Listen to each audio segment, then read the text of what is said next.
Ang gusto ko lang naman, makamit ang hustisya para sa ate ko. Bakit ba ang hirap-hirap makamit ang hustisya? Kaya ko pa bang lumaban ngayon na alam ko na marami nang nadadamay? Noreen. Gusto kong singilin ng taong gumawa nito kay Alex. Pero sa totoo lang, pagod na ako. Nangihina ako. Noreen, alam ko, mahirap tanggapin ang nangyari. Hindi madali ang kalaban natin. Kailangan mong maging matatag.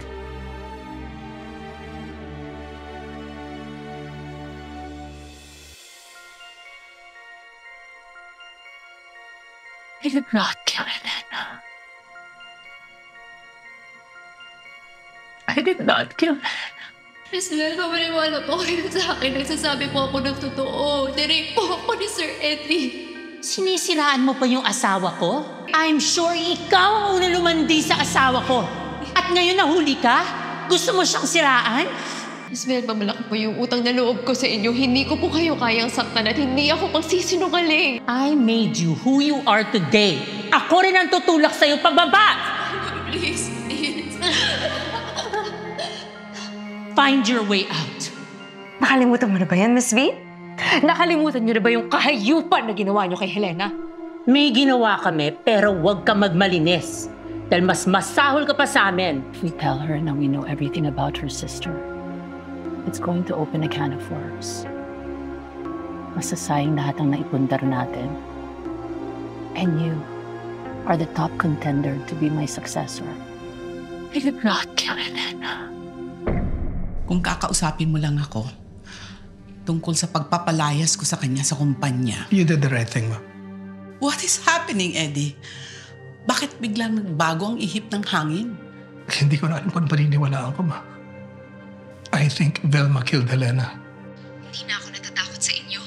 Lalo na alam kong hawak ko yung katotohanan. Papatayin muna kita bago mo kami masirang mag-asawa.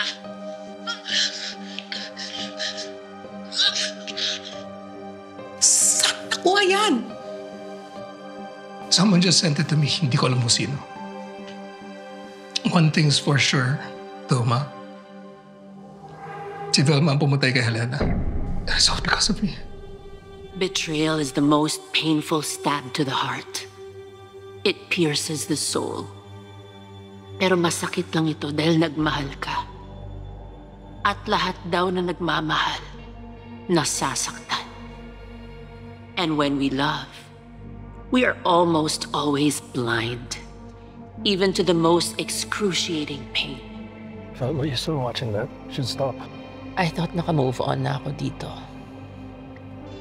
But that gut-wrenching feeling is back. And so are the questions. Did you love her? Velma, please don't do this. I lost you. And I lost myself. This is my fault. Just because I slept with another woman. Hello? It's me, Noreen. I'm back. Marie Armani. Nakikiramay ako sa nangyari kay Alex. Dito dapat nangyari kay Alex. Pagtapos nito, sinong susunod? Si Mikoy? Si Tatay Gato? Ang nanay ko? Mabuti pa siguro itigil na natin to.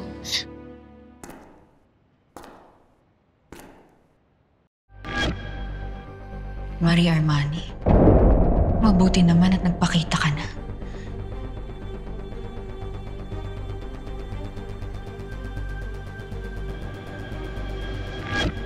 Griselda, ikaw si Marie Armani? Oo, ako nga, si Marie Armani.